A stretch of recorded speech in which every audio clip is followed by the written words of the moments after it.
you.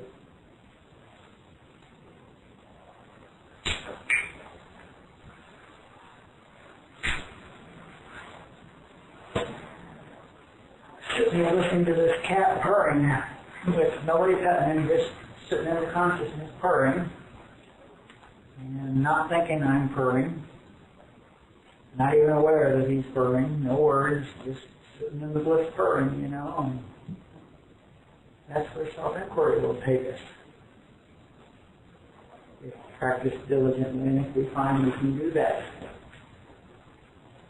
So how did self-inquiry go? Who had fun with it? Who had success with it? Who played with it?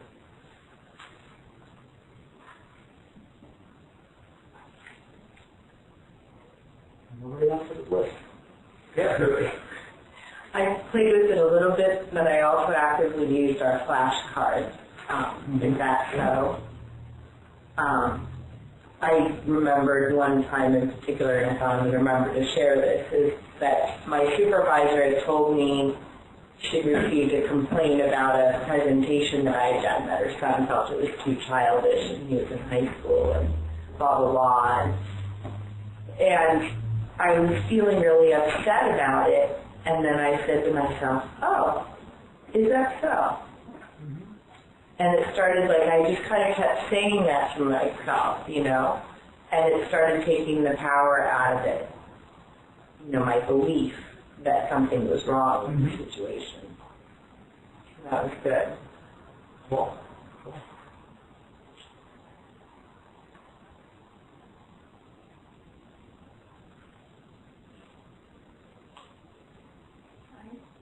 A lot. Realize how most of my friends still is. And it's just quiet after you ask. I would ask who's talking. A single receptionist. And it just gets real quiet. I don't even have a bell playing. It just gets quiet. Cool. Have you been doing this before? I have, but I didn't have the kind of experience that I had this time using it, which is, I had an argument before. Yeah, nobody's saying I'm thinking? No, just kind of quiet. Cool. Yeah, that's where it goes. That's a good place to be. That's when it becomes a tool. It would stay quiet. No, but then you do it again. Yeah, that's I mean, if you're like trying to sit for 10 minutes quietly, then that's a good tool. And what happens is after a while, the spaces between thoughts widens out anyway, wider and wider. That's so cool. I've tried to do that many times in the last 10 years.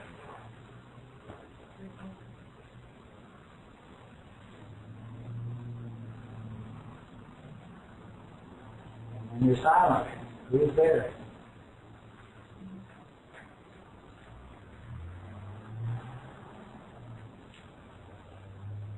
That's the question.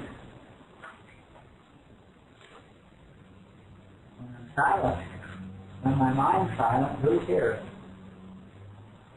Can I be here when I'm not saying I?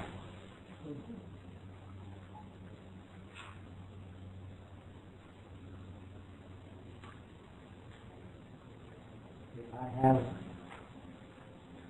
separation from this body and mind, so that I know that's not me, and if I throw the personality into that package, that body and mind package, if I throw the personality into that, you know, all the mannerisms and the conditioning, whatever it is that's conditioning, it's the brain conditioning, okay, so that's the mind. So if I put all that in there, then that becomes me. And who does that leave here? And who is here, especially if I don't say I, if I don't use the I pronoun.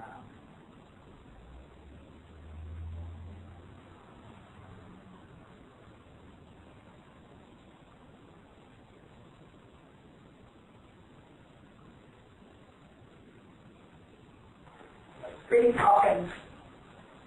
A couple of days ago, they don't really out unless you're ready to go crazy, but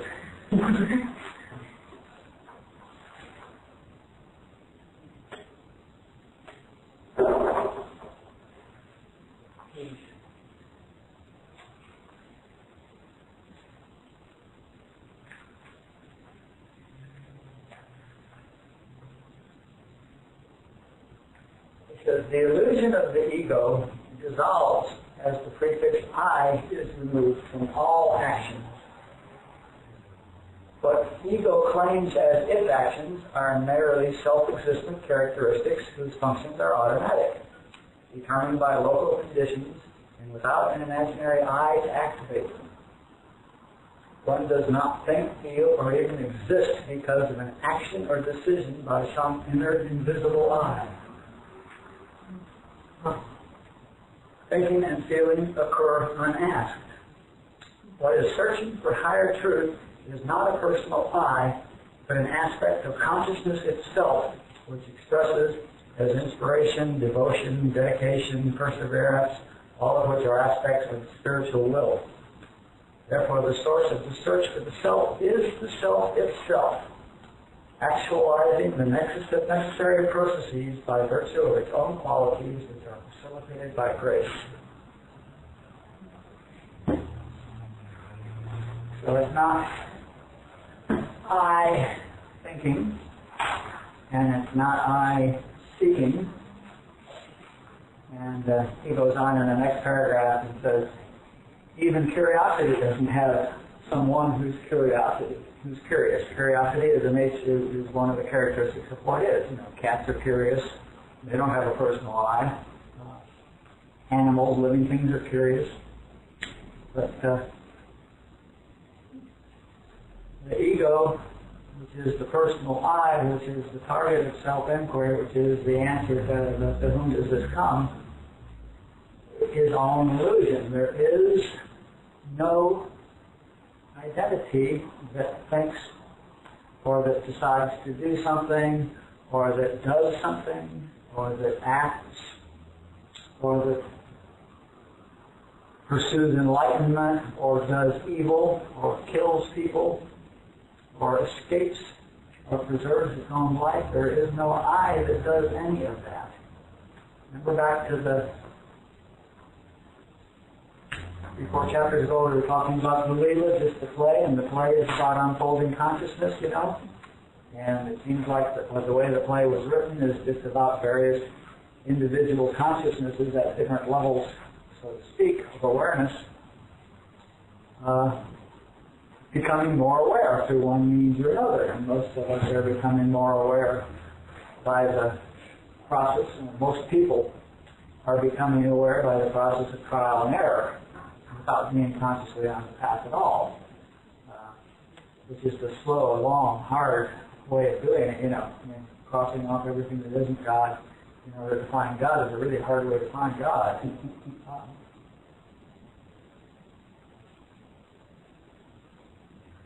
And at some point, we like to think that, here's the personal point, we like to think that we become aware of the fact that we're on the path, and we start making choices, and we start pursuing, and we start reading spiritual books, and we start attending classes, and we start, pursuing whatever it is, and we think we have reasons for doing it. We may come to classes like this for spiritual healing or for supply problems or whatever, but we all think that we're doing this. What Hawkins is saying clear as a bell is, it is the self itself in its various aspects pursuing its own extension of awareness. And there is no individual. Joel says that God is expressed as impersonal individual consciousness. I was starting, and I said that back in day one almost. I was starting to get what he means by impersonal. Impersonal individual consciousness.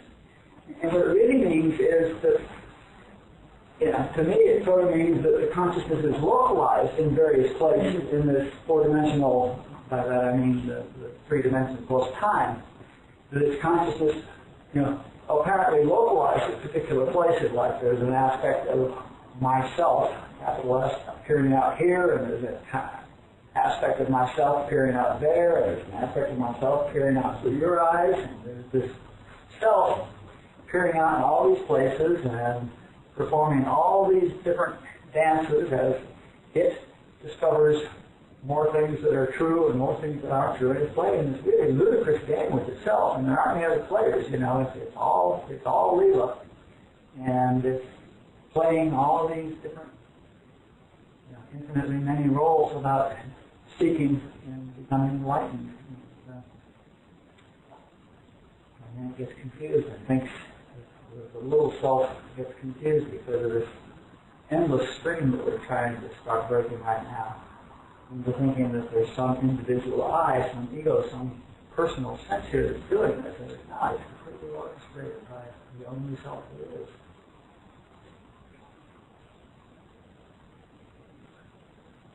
When Robert says the body is going to do what it's going to do, what does he mean by that? That's exactly what he's saying, is that it's the self doing whatever, that's what he means by, when I say there's no I that does anything. But, the appearance is that this body does something. This body is sitting here talking right now, okay? And it has absolutely no requirement that there be a personal sense behind it driving the talking. The talking is, in the play script, in the script of the Leelaa, and the people sitting here is in the place of the Leelaa, and the ones that are listening is in the place of the Leelaa, and the ones that are thinking about something else, that's part of the script. And it's not that I'm thinking about this, and I'm paying attention, I've got a question. It's the self in its various aspects playing this silly game has questions. So the body's going to do what it's going to do means that this particular expression of impersonal consciousness has a full set of activities that it's going to go through in this lifetime, in the last lifetime, and the next lifetime. But it's not Lee doing it. Not Lee talking. It's myself talking to myself. You all can say that. It's myself talking to myself. Yeah. So do we have no power to make decisions? Like, is everything predestined? Who would have the power to make decisions? The consciousness expressing itself impersonally as me? Mm-hmm. Sure, God's doing whatever it wants. But I mean... But that's not what you meant by the question, but you gave yourself the right answer. You see? Good job. That's not what you meant by the question.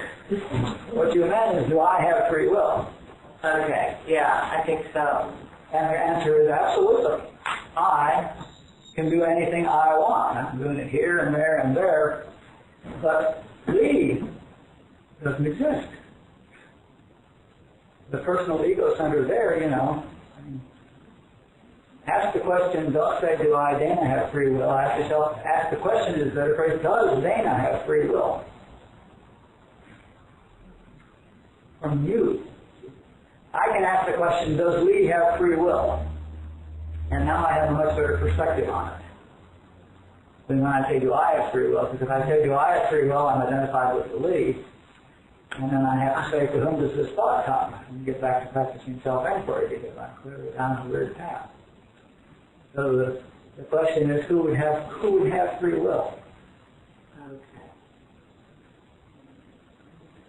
And they all talk about it. Robert talks about it, and it's the hardest thing in the world for spiritual teachers to say that there is no free will. Robert always says that we have the choice of, the only choice we have is reacting, okay? Whether or not to react, whether we go within or not. Whether or not we say, is that so? But of course, nobody has that choice until they have that choice, first of all. So all the people that don't yet have that choice of choosing whether to react or not don't. And if you have the choice of choosing to react or not, that means you're a spiritual adult, which means you're in spiritual consciousness, which means you're in transcendental consciousness, which means you're not Dana. Right. So Dana doesn't have that choice. Dana, if you're human, it's not there. And Joel says just as clear as he can say it in one take that there's no such thing as free will. But then he backs off. Barbara, I love listening to Barbara because she really wants to believe that she has free will. And there's one take where she talks about it and she she's being clear about it, and she's saying, well, that's not really free will. I know we don't really have this choice, and we don't really have it here. And she's backing way, way, way, way down, trying to find where she has free will, and she finally drops it just completely, without finding anything, without being able to give an example of a choice that she has free will over. But then in the next page, she's talking about free will as if it exists. So I keep seeing people backing off from it. And, my question is, who has the free will? You have to figure out yourself what free will is and who would have the free will. If all there is God expressed as impersonal individual consciousnesses, if that's all there is, and that's the premise way back in chapter 1 and 2 and 3, if we're buying what this book is about, and I'm not saying you should, but I buy it, okay? And I am confronted with the question of, if God is expressed as impersonal individual consciousness, what has the free will? The impersonal, what does impersonal mean? I don't get it. Robert's very clear. He raised his hand in one of the thoughts, he raised his hand like that and put it back down and said, that was decided before I took this body. Okay? That's pretty clear. The Catholic suggestion that was decided before I came into this body that would happen at this time, this way. So he's very clear that nothing is free will, except, and he goes and says, the right, the ability to not react. Does the little meaning impede the progress of itself? How can something which doesn't exist impede the progress of the self? I think it does, perhaps. Who thinks? Never mind.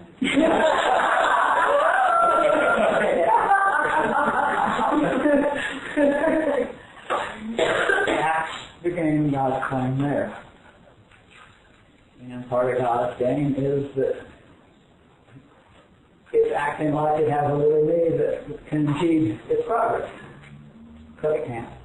There's no such thing. That's the role in the play.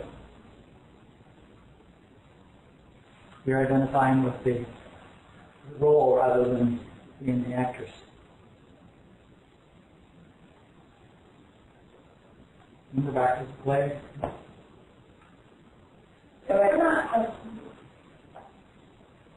Then, if the little me cannot impede the progress, what is the benefit to doing self-inquiry? I never said there was any benefit. No, okay. How can there be any benefit to anything if it's just God doing its thing?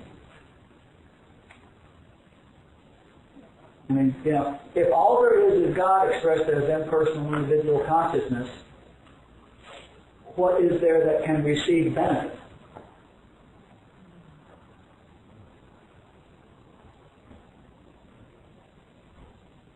I mean, at best, we could be talking about God doing self-inquiry to benefit itself, but that doesn't make a lot of sense, does it? God being already infinitely enlightened and all that. See, it's a game. It's Leelaa. Leelaa means play. It's a game. And God, as some of us, have taken it seriously. And acting in an unhappy role. And God has always told us that it's a game and He's not taking it seriously. I finally had a moment of clarity this morning. They say in the morning meeting, I love listening to the morning meeting. And every so often somebody says, if you're not having fun doing this, you're not doing it right. And of course, there's always somebody there who's been thriving on depression for 25 years or something like that, and wants to take it absolutely personally, And I finally got the point, that what's going on is if you're not having fun in sobriety, you're not doing it right. And those people who are being miserable, what are they doing wrong? They're not laughing at themselves. That's all. They're not laughing at themselves, so they're missing 95% of the laughs. Don't you get it? 95% of the laugh rate. You start laughing at yourself, and the laughter ratio goes way up. Right? That's the funniest person you know, if you're honest. There's only one person that you have the intimate awareness of the thinking process enough to really get the joke, right? Other people are sometimes funny, pathetic, but I'm only I may see you as funny, pathetic, but I see me as funny, I'm totally funny, pathetic, just ridiculous if I think there's an I here.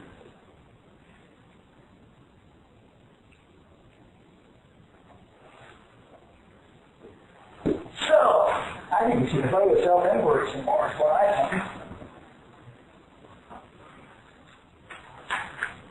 Probably keep that as our flashcard. Was that the flashcard? I looked on the internet and it said this kind of, was that last week? Yes, that's self-inquiry. To whom does this whatever come? This self-inquiry. To whom does this thought, this car accident, this angry person, this thought, this whatever come? That's self-inquiry. That's the starting of self-inquiry. I've been doing a lot of it lately, and there's like a transformation that happens in me. I don't know really what it is, but I do it constantly. I've been doing it for this last week. School, whatever, and it's confusing. I get baffled, or I get unsettled. Baffled and unsettled are very different. Which do you mean? I think more unsettled. Okay. And, because I've been doing so much, maybe, who is doing it? I just, all the time, Well, who's unsettled? Yeah. Is a fair application of it. But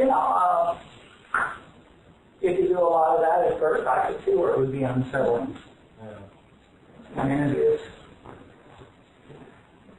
like the Hawkins call it radical humility. It's humility by radical surgery. Yeah. The ultimate humility is the complete elimination of the personal sense. And self-inquiry is what Robert always called the direct method, and it really is, it's a radical tool for eliminating personal sense. So yeah, I can see that. It was different. There's one other thing that I didn't choose to say last week because we were way in over our head.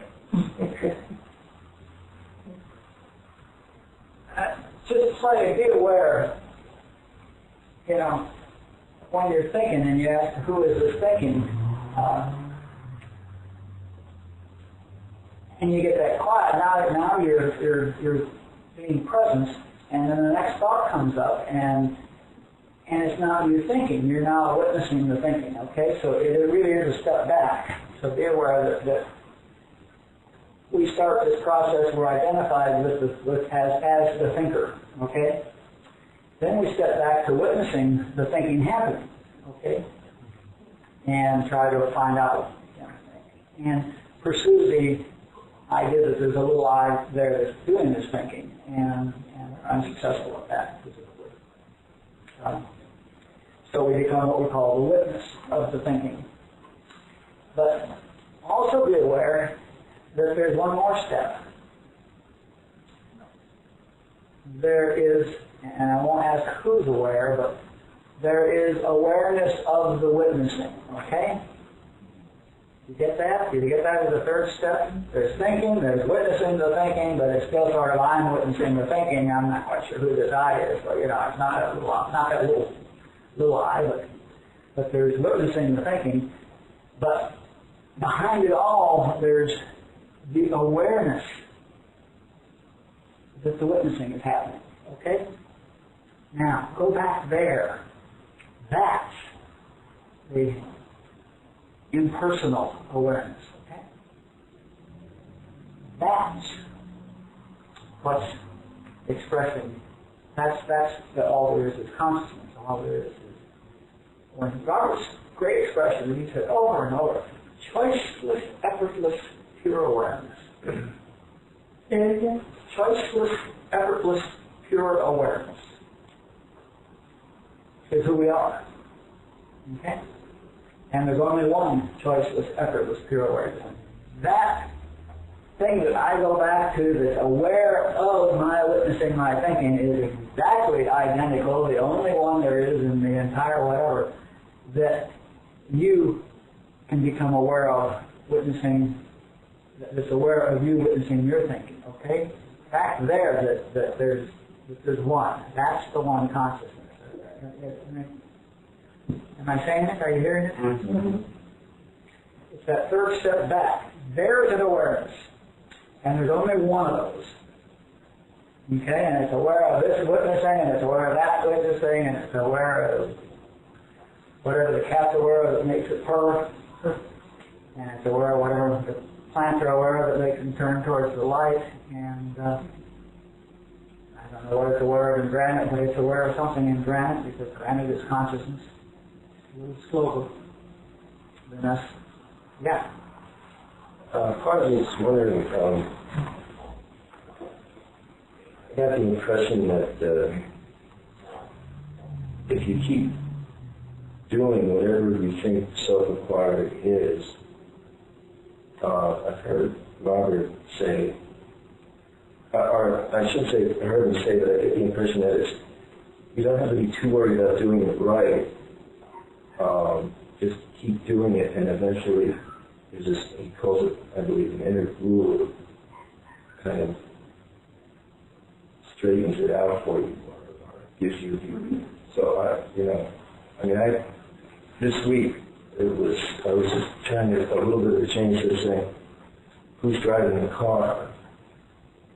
To whom does the appearance of the car being driven come? Sure. And that seemed to shake it a little bit. And I wanted to ask, it's crazy to say, is it okay to say, like, because I'm one of those depressive types, to whom does the depression come? Mm-hmm. Sure. And to whom does the fear come? I've seen people break depression through self-inquiry. What has happened is that it almost takes me, it does seem to take me in the script work sometimes, and I have a good dialogue with the kid that's depressed, and getting, at one point this week, got to what the kid was trying to do in a fantasy, and it just let go of it. I said, you don't have to do that anymore. So it works even though you have no idea how to do it. Well, it's a perfectly simple process, and then there's 10 million variations, and I'm sure that you'll find the one that feels right. If it's not working, you'll change, you'll do something different, or give it up. So we'll find the right words and lead ourselves to it if it's our nature to do it, or if it's the nature of the self pursuing itself as you, then it will be successful. It's successful in playing part perfectly, whatever it is. The only problem is if you're identifying with the process.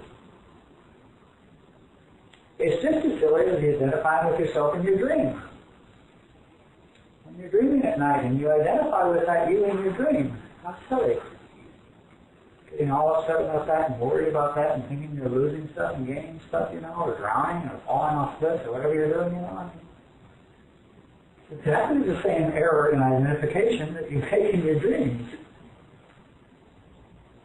I have such clear dreams since script work that I would wake up in script.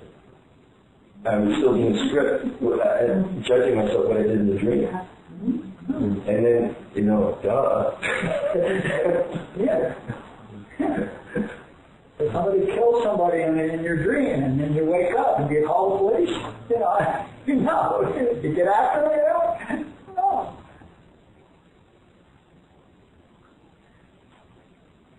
Yes. What are animals? I've been wondering this for a while. Are they impersonal expressions? Absolutely, everything is. But I thought that things were an illusion. Your concept of an animal is your concept of an animal, but God has its concept. God is expressed as animals. God is expressed as cat. Now, we have our concepts about cat. I'm sure we all see that cat differently, according to our own conditioning. We see it as a source of allergies, and, Any plants there? Sure. But we have our concepts of them. You're seeing your human being 5 sense concept of these things. God is spirit. Consciousness is expressed as impersonal individual consciousness. Consciousness is all being. So, in reality, the substance of this is consciousness. Okay?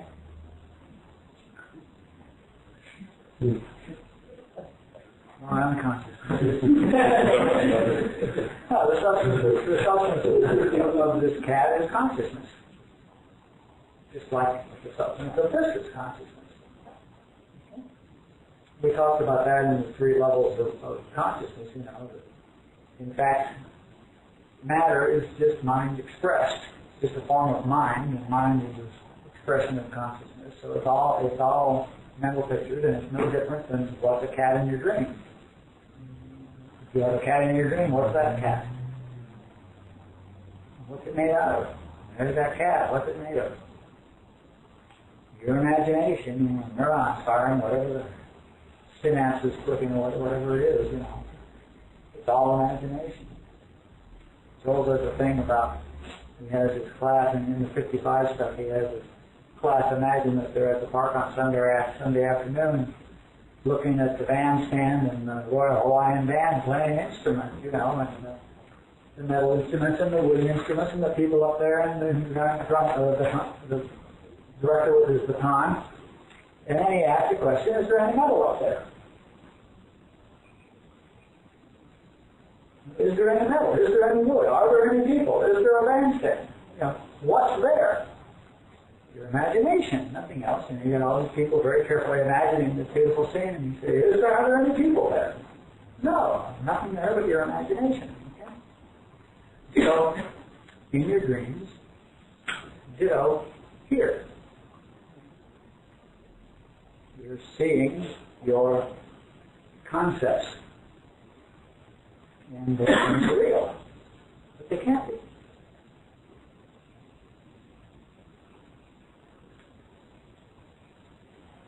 So who is seeing this? Well, impersonal consciousness expressed there. The correct answer is seeing it. It's expressing itself as the level of consciousness that it has. It has the level of awareness that appears to have 5 senses in the body, and that sort of stuff. It is expressing in mind as material.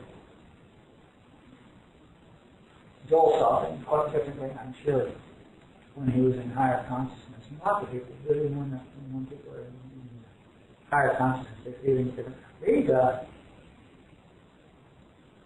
Carlos Castaneda's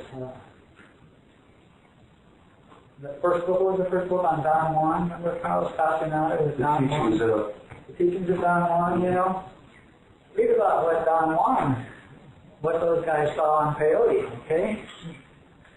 And they're seeing stuff that's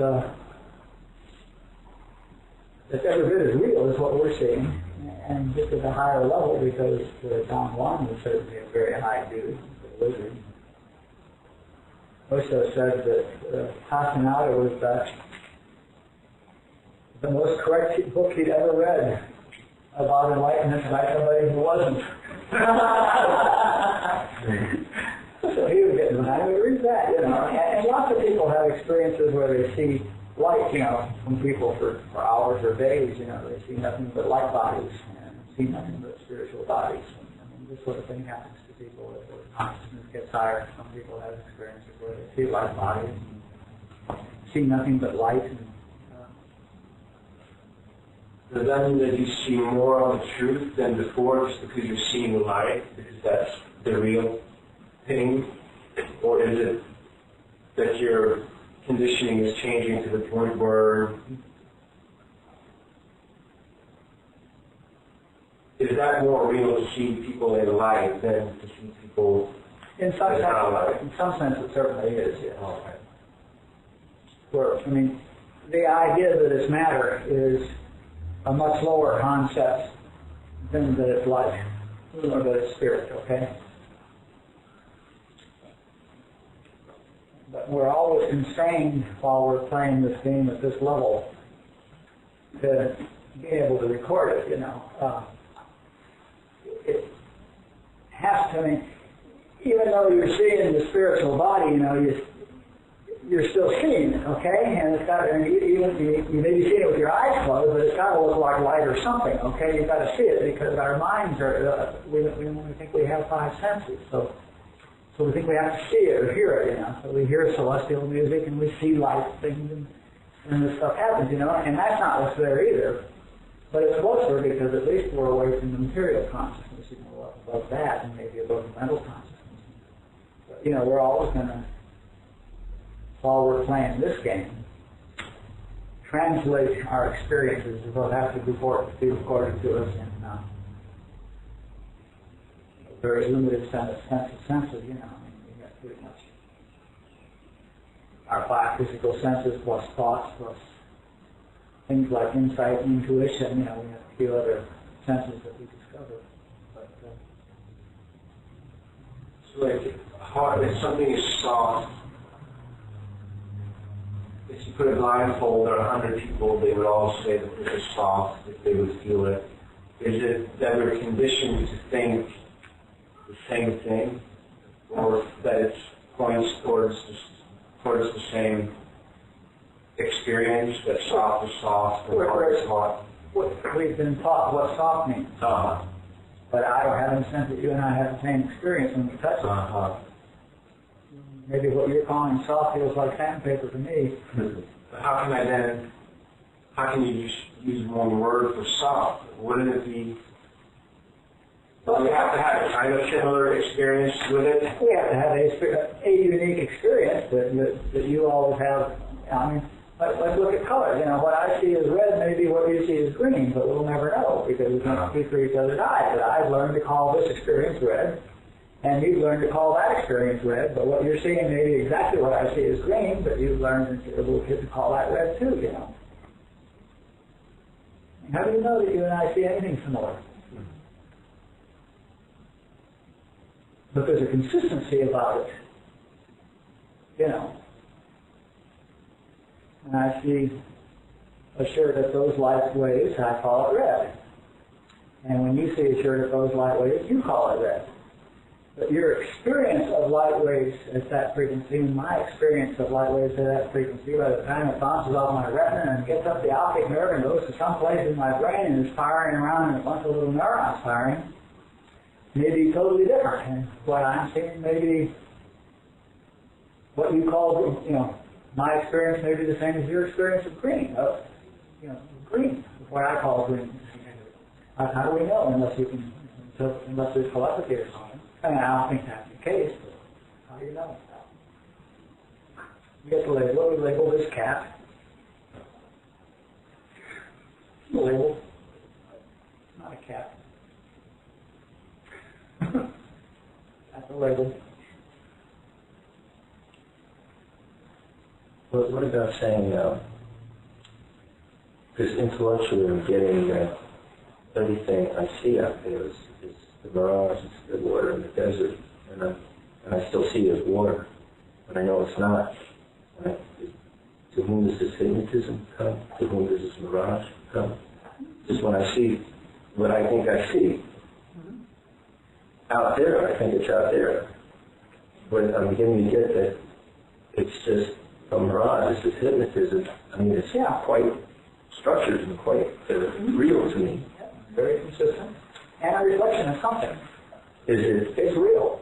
I mean, there's something there that's real. You have, I mean, get it that God's creation is real. Yes. Your experience of it is your concept. Yes.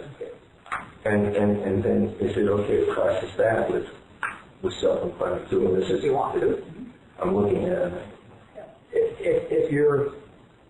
I know it can be intellectual, but it's But I'm just saying, if your mind's chattering about it, why not process it? You know, if you're sitting there quietly, I mean, if God's looking at it, I mean, your mind, which is to say your mind isn't chattering, then you certainly don't need to fire it up just to do some self-inquiry. You know, if you're just sitting there gazing at it by, quietly. Robert talks about... I tend to be a chatter. Yeah.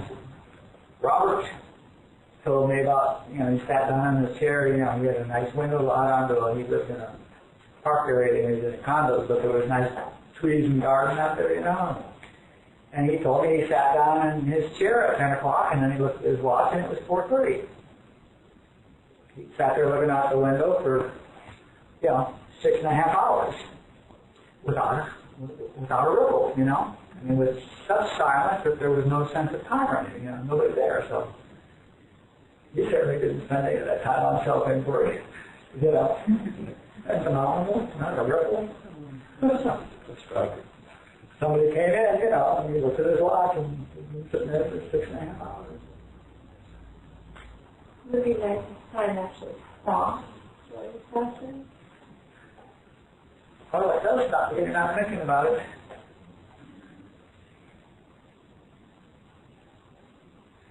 Time requires thinking about.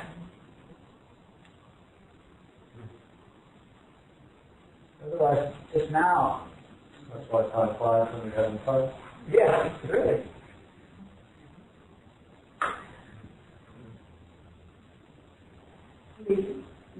Where does the I thought come from? Human conditioning? Yeah, certainly from human conditioning, because everybody thinks they have an I thought. So, and that's why it's almost impossible to get out of it. That's why it takes drastic measures like, relentless radical self-inquiry and stuff like that to break it up, because everybody's absolutely convinced that they really have it, but they really are an independent, autonomous, self-driving, doing, I'm thinking, we really are absolutely conditioned to believe that I think, and I do, and I decide, and I choose, and I'm afraid, and I'm curious, and I'm happy, and I'm brave, and I'm a hero, But it's all conditioning. It starts with little babies, And the first thing we teach our children is where's your nose? Right? We think we're teaching them vocabulary, but we're not. We're teaching them to identify with a personal self. Where's your nose? Where's my nose? And it starts on there before they know the word nose, right? We are. First thing we do is condition them. Teach them who they are. Now, where that started, I have no idea. How it started, I have no idea. But it is correct that my actions, reactions, feelings, emotions, and thoughts come from what is. Are what is. Not come from. Are what is. Yep. Yes. Okay, I finally figured out how to ask that. Barbara talked about business and duty, about difference between the third and fourth dimension, and she said, in the third dimension, you're on your own, that has nothing to do with scheduling and, the kid things like that. And, Joe talks about, being branches cut up in the tree and, okay, but what you were saying of Hawkins, it's different. Yes. Okay. Yeah, different students. Different level of discussion. Yeah, Barbara doesn't understand that all this 3D stuff is just illegal. maybe her students aren't ready to hear that. I don't know. I'm glad I asked that. Yeah. Mm-hmm. Yeah, she talks about there being 3D where we're on our own, and Joel talks about, and we'll talk about healing, that there is no God in the human world, and that sounds like the real contrary to this, but there also is no human world, but there's the experience. And if you just change the terminology just slightly, if you say there is no experience of what we call God in the human world, then the whole thing falls apart. If you say there's no experience of God in the human world, then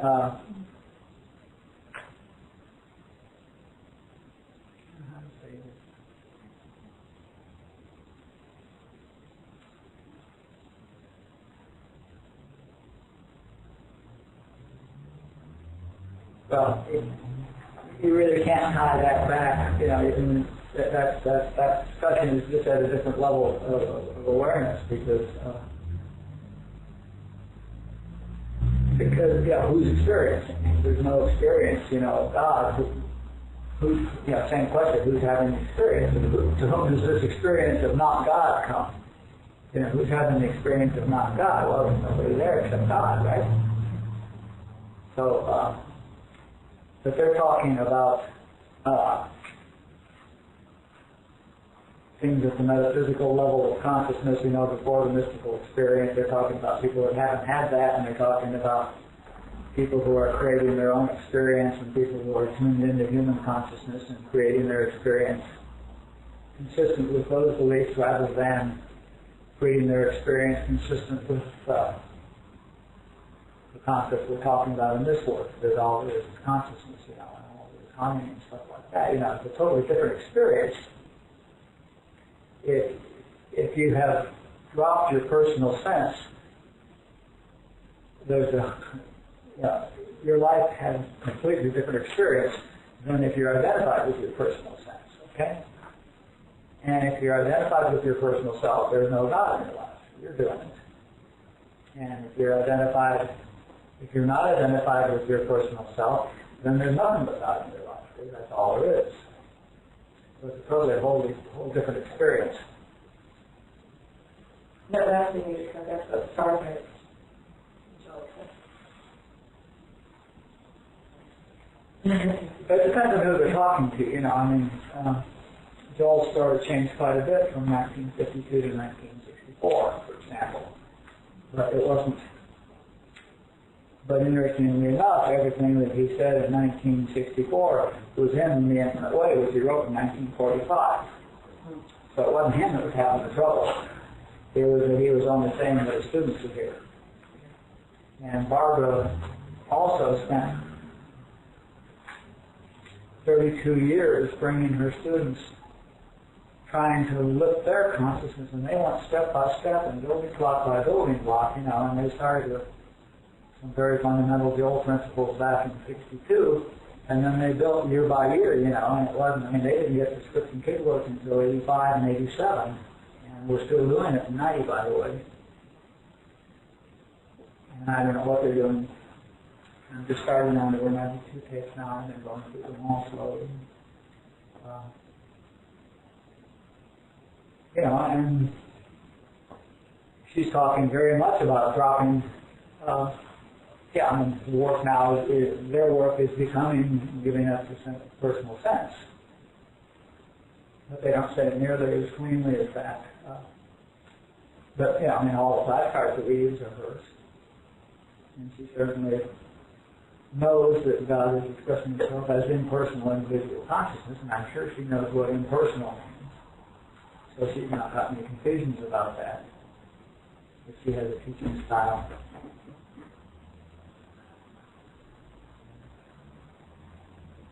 The students determine the class, not the teacher. The when you realize that it's self-instructing itself as it, plays this silly game, then of course, the self is at the right teacher to get whatever the next instruction it wants to have. Whatever the next instruction is that it's supposed to have, then it's in the right place for doing it. So of course, everybody has the right teacher. And of course, the students determine the class. And I certainly don't. It's what we were saying last week. I would not have, if I'd been doing this, I would not have said some of that stuff, I don't think. Because it freaks when you start talking about free will.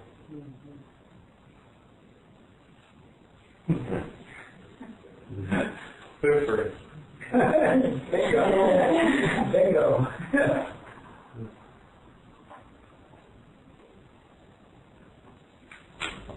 I don't know if you said this or I heard it or got it in class just this go around, but it made a huge shift for me.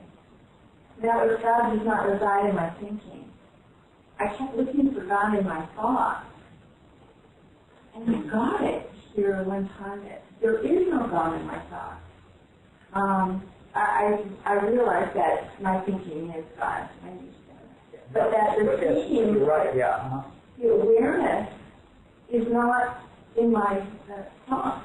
And that was really huge. I just went, So I just stopped thinking about it. And that's when I really got how important meditation is. Because I can think until I'm blue. There's no God there. I'll never find it. Yeah. So That's the sense in which Joel says that there's no God in the human world. In the sense that there's no God in my thoughts, in my intellectual presence, my intellectual going.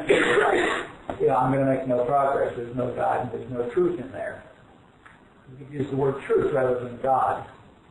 Let's use that word. That's much better. There's no truth in human consciousness, okay? Much better than saying there's no God in human consciousness. There's no truth in human consciousness. There's truth in God consciousness.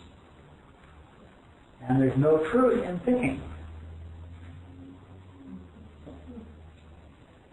And we approach truth, we watch, when we're thinking, there's no truth. When we're witnessing the thinking, we're gaining a little bit of truth in that we're gaining perspective and we're looking at the thinking. The truth, though, is in the awareness that's aware of the witnessing. That's the truth, and that's the only truth, and that's absolutely silent. Next week we're going to drop I, and or dropping I, as the case may be, and play with the awareness exercise, which is a good alternate way of playing, and we can probably experience going to 3 different levels of consciousness if we play with it, and I'll show you how you can. A technique that you can use that will lead you to having the experience of the 3 distinct different levels of consciousness, so that you'll know the difference between personal sense, the physical sense and personal sense, and universal I, and the awareness that's back behind all of that. We can all have that experience next week. Experience the precisely separate physical awareness. Or at least I can show you how, and give you a method that if you practice it, you will have that experience. But self-inquiry goes there directly, when you have that pause, when you're not thinking, here it is. All awareness. Nothing going on here but awareness. And the only problem ever is identification. If you're identified now, I'm not at this moment identified with the talker, okay? I'm right now, in this moment, identified with the awareness. I'm just aware of the fact that this chattering is going on and that this body is chattering. And if you're identified with the listener, you're missing, okay? And if you're watching the chattering going on over there and the listening happening here, and you're just the awareness of that, that's a whole different thing, okay? But we're so conditioned that we can't And that's the radical humility. We're so conditioning. I mean, we can't imagine listening without me listening. Okay? That's the extent of our conditioning. We can't imagine that there's hearing going on without me hearing. I mean, this localized hearing through these ears, is got to be me hearing, and that's the small me, and that's nonsense. That's the conditioning. That's the incredible conditioning. Where are your ears? Do you hear me? Yeah. I mean, that's the conditioning. That we can't imagine, we can't conceive of thinking without me thinking. We can't disassociate with the thoughts. We think, if there's thoughts going on, I must be thinking them. If there's listening going on, I must be listening. If there's activity going on, I must be doing it. If there's questioning going on, I must be questioning. If there's depression going on, I must be depressed. If there's happiness going on, I must be happy. That's what I was trying to get to last week. We can't imagine causeless effect. We think thinking implies a thinker, and it doesn't. Okay? This awareness that I keep talking about, when we go out and get to the point that when we realize, when we're aware of the awareness that's aware of the witnessing, when we're at that awareness,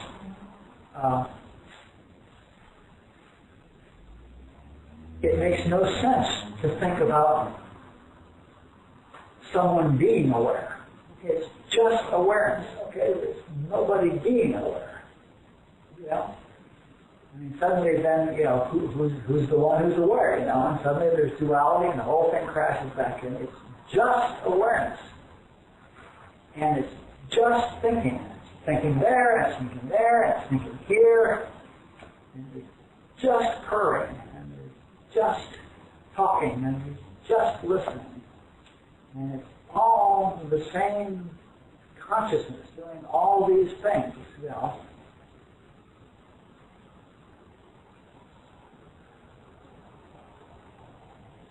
Have you ever heard an example of a child that has been taught this or not been conditioned at all from birth? Like, what would happen if I had a child and it was not conditioned at all, and we would teach what we teach here as soon as the kid was born, or not teach at all, or just let be. Show's autobiography, he had an experience where his grandparents lived with his grandparents, and he was probably as unconditioned as anybody could be in that brain. They didn't have any sense that they needed to teach him anything or do anything. They just let him be who he was, without any instructions at all, apparently. No, I don't have any experience with that. How do people learn language? Huh? How do people learn language? Well, people talk. And I'm sure they weren't silent around him, but they just didn't fill his ego by telling him what he should and shouldn't do, or who he was or wasn't, or anything like that. That's what happened. Of course, he chose where to come in. Well, he turned in anyway, so. Yeah. He chose where to come in anyway, but that's not the experience. What's going on at this level, where we come in conditioned, but some of us have,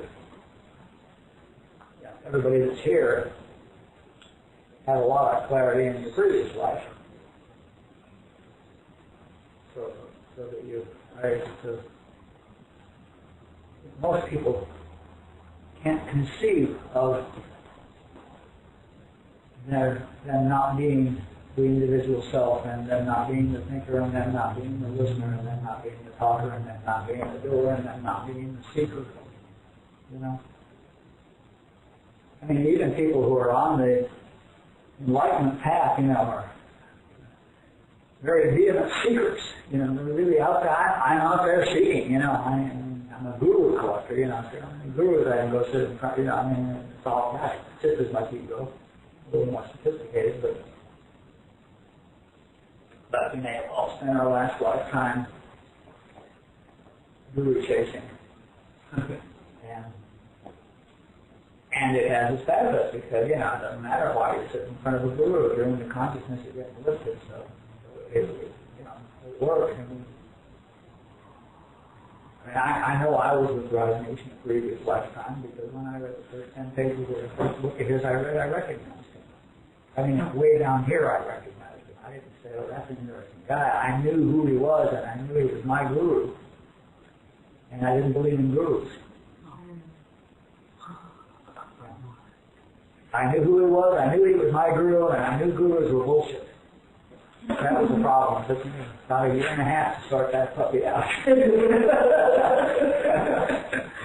So, yeah,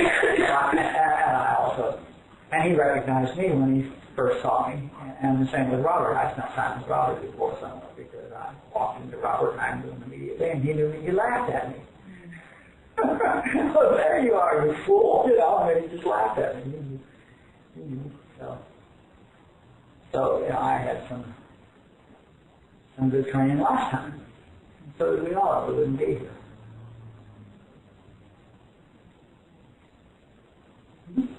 Robert talks about, and I've heard Robert talk about how the moment before you fall asleep and the moment after, usually more about the moment after you wake up. The possibility that you can catch yourself, that's even the right language, but that there's a gap, even if it's a minuscule nanosecond, where absolutely the eye hasn't started up yet. Absolutely, there certainly is. And he talks about that almost as a method. Yeah. It works. I did that for a long time. What he's saying is that when you first wake up, before your first thought, there's a gap. And that gap is an enlightenment gap. You're awake, the first thought hasn't happened, and in that moment you're enlightened because there's no thinking going on, it's just awareness. And he suggests that you start looking for it, and he really, what he mostly says about going to sleep is when you go to bed, if your last thought is that you're going to look for that when you first wake up, then your chances of doing that are better, okay? And so you wake up and you say, there it is, and you've blown it. Does that naturally wake you up for a long time? If your alarm clock goes off and you immediately say, "Fuck," there's no gap.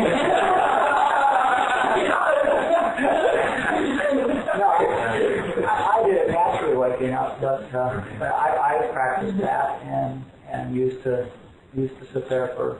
I mean, it wasn't long.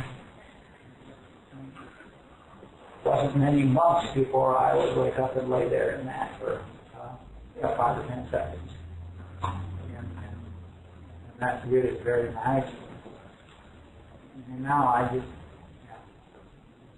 often don't start thinking when I wake up. Sometimes just lay there. Thank goodness.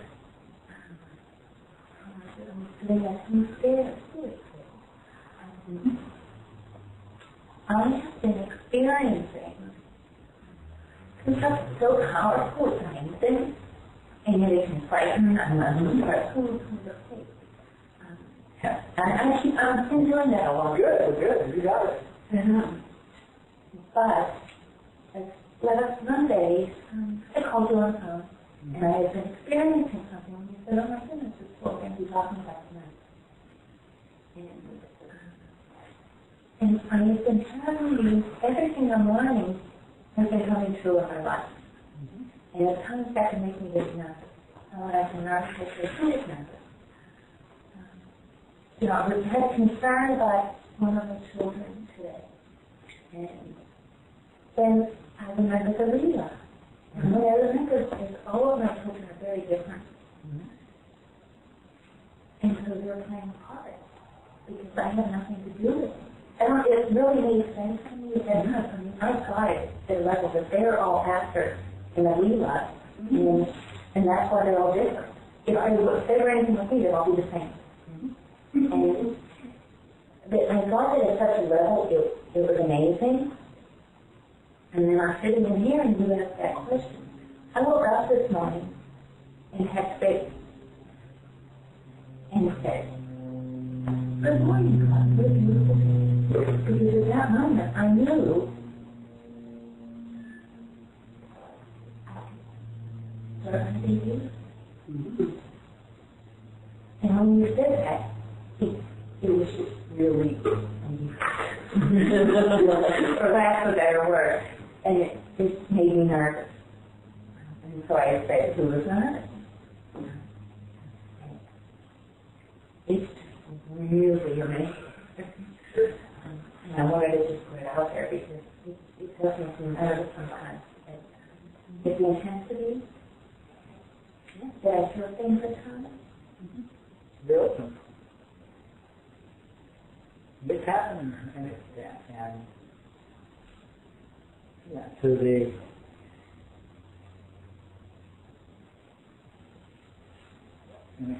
radical humility is scary to that ego that doesn't really exist, but that we're very used to. You're facing the expectation. Except there's nothing there facing it, but while we're you, I mean, it is definitely uncharted territory. And you certainly can't go to your friends over coffee and talk to them. Unless your friends are here. Yeah, that's right. See, what do you do when you wake up in the morning and there's no thoughts and you feel like you don't exist? Well, that doesn't happen to me a lot of ways.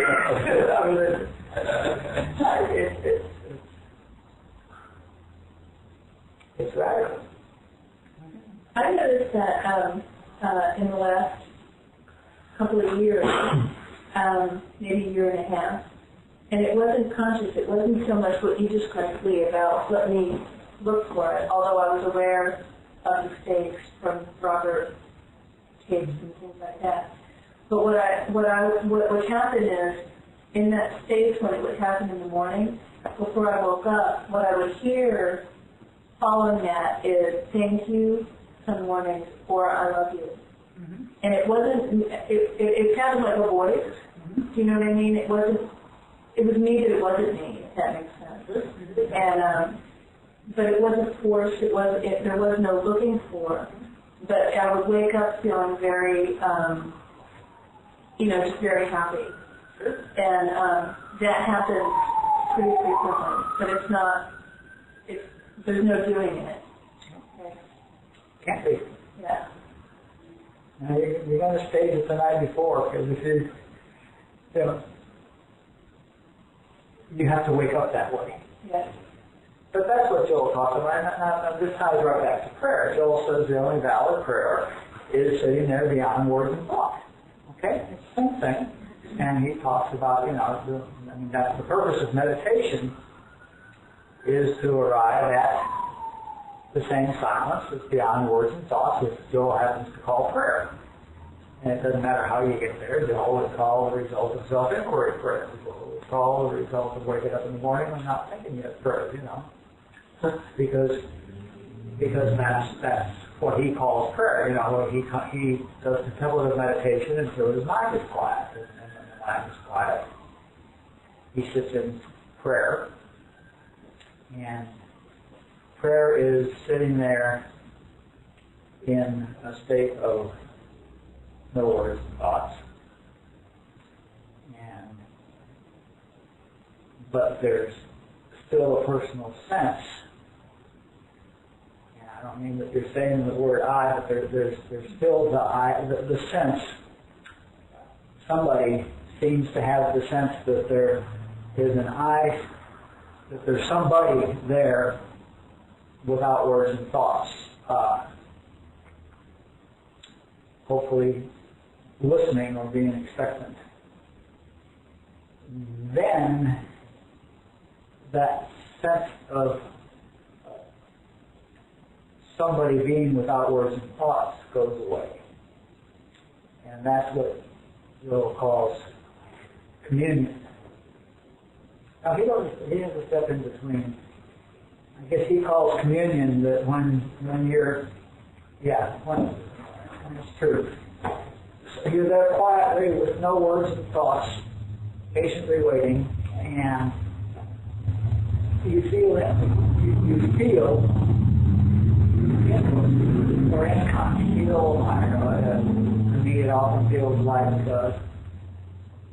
my skin buzzing, like that I always used to feel around Robert, or sometimes it feels like goosebumps on your back. But everybody has their own experience. Don't look for anything, but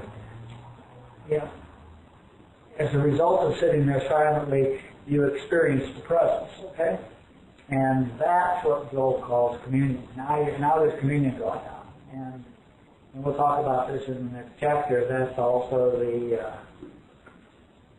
that's when grace happens. Okay, now when you have that experience, when you can sit in the presence, your life will start being lived by grace. Okay? And then another stage happens where the sense that I'm in communion disappears, melts away. Okay? And then there's just union. Okay? And that's oneness. And Joel went from contemplation to prayer to communion to union with the path that he chose. But you can have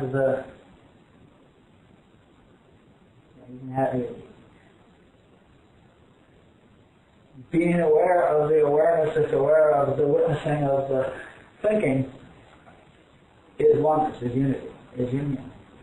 That awareness it's so clear to me that there couldn't be more than one of those. Okay? It's so clear to me that your awareness and my awareness are the only awareness. So when you're in union, then you can only kind of figure out that you've been in union in retrospect. That's right, Yeah, when you're in union, there's no place for sense. Isn't it, you think I'm in union and you're out of it, right? Oh well. Yeah, there's nothing to gain from that anyway, because all that's happened is God's in union with itself, Isn't that? It's sort of it was all God doing it. God seeking itself. God contemplating itself, and then sitting or in silence waiting to hear from itself, and then giving itself a little bit of inflow until it starts experiencing the presence, and then getting a sense that it's living in its own grace, and then dropping the sense of anybody living in its own grace, and back to union, That's a silly game, huh? Mm-hmm. It's apparently the only game in town.